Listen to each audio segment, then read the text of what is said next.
हिंदुस्तान के महाशक्ति बनने की हुई शुरुआत। चीन को छोड़कर भारत आ रही बड़ी कंपनियां। 2021 में होगा भारत में सबसे बड़ा निवेश। दुनिया की महाशक्ति बनने का सपना भारतीय 1990 के दशक से ही देखते आ रहे हैं। पिछली सदी के अंत में अटल बिहारी वाजपेयी के नेतृत्व वाली सरकार थी। साल 1999 में देश की जीडीपी ग्रोथ 8% रही थी। तब भारतीयों की दुनिया में आगे बढ़ने की जो इच्छा सबसे आगे होंगे हिंदुस्तानी जैसे गाने में दिखी थी, वो हम हैं नए, अंदाज क्यों हो पुराना के साथ 21वीं शताब्दी में स्पष्ट हो गई थी। उस दौर में कई लोगों को लगता था कि भारत 2020 तक दुनिया की प्रमुख शक्तियों में एक होगा।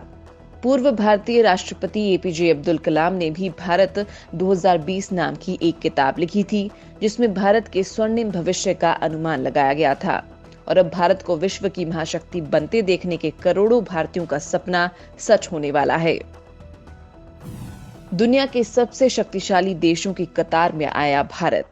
पिछले 20 सालों में भारत ने service, telecom, e commerce, outsourcing sector में काफी तरक्की की है और दुनिया के सबसे शक्तिशाली देशों की कतार में आया है।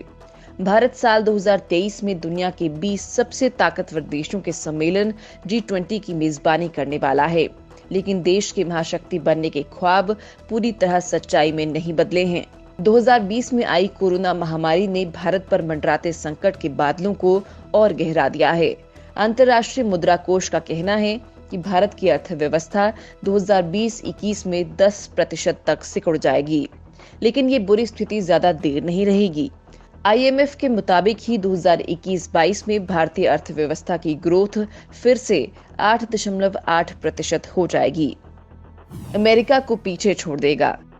इतना ही नहीं, PwC की रिपोर्ट द वर्ल्ड इन 2050 के मुताबिक भारत अगर अगले 30 सालों में 5% की दर से भी तरक्की करे तो ये दुनिया की सबसे तेजी से बढ़ने वाली बड़ी अर्थव्यवस्था होगा और ये अमेरिका को पीछे छोड़ देगा। 2050 तक भारत की अर्थव्यवस्था पूरी दुनिया की करीब 15% होगी। अमेरिका की अहमियत कम होने के साथ वैश्विक व्यवस्था में एक भरोसेमंद ताकत के लिए जगह भी खाली है। भारत उस स्थान को भर सकता है। चीन ने 1978 में ही दूरगामी तैयारियां शुरू कर दी थी।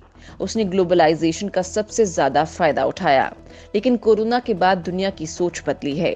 कई देशों को चीन से अलग रहने में ही भलाई दिख रही है। भारत के लोकतंत्र, धर्मनिरपेक्षता और पारदर्शिता जैसे मूल्य पश्चिमी देशों के साथ मेल खाते हैं। इसलिए ये देश निवेश के लिए चीन की बजाय भारत को तरजीह देंगे। भारत चीन से छीन सकता है सबसे अच्छे ग्रोथ इंजन का तमगा। कोरोना काल में चीन की सरकार पर प्राइवेट कंपनियों के कामकाज में हस्तक्षेप करने और उनके यूजर्स के डेटा पर नजर रखने का आरोप लगा। इससे अमेरिका, ऑस्ट्रेलिया, भारत और जापान से चीनी संबंध खराब हुए। ऐसी हालत में भारत बेहतर रिटर्न का वादा कर दुनिया भर के निवेशकों के लिए एक अच्छा विकल्प बन सकता है। वेदांता में चीफ इकोनॉमिस्ट और नीति आयोग के पूर्व सलाहकार धीरज नैयर कहते हैं, वर्तमान में भारत चीन से 2 कदम आगे निकलकर दुनिया का सबसे अच्छा ग्रोथ इंजन बन सकता है। पहले से ही बड़ी सैन्य शक्ति भारत। सैन्य शक्ति की बात करें तो ग्लोबल फायर पावर के अनुसार सैन्य शक्ति इंडेक्स में भारत चौथे नंबर पर है।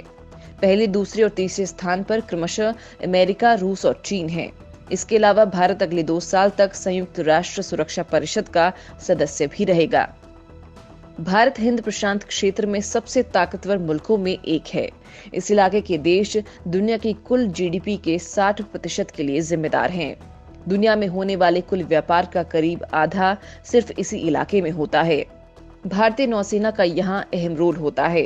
अमेरिका, फ्रांस और इटली जैसे देशों ने रक्षा क्षेत्र में भारत के साथ खड़े रहने की जो प्रतिबद्धता दिखाई है, उसने भारत को और मजबूती दी है। यही वजह है कि चीन जैसा मिलिट्री में एडवांस देश पूर्वी लद्दाख बॉर्डर पर गहमा गहमी के बाद भी भारत से सीधी टक्कर से बचता रहा।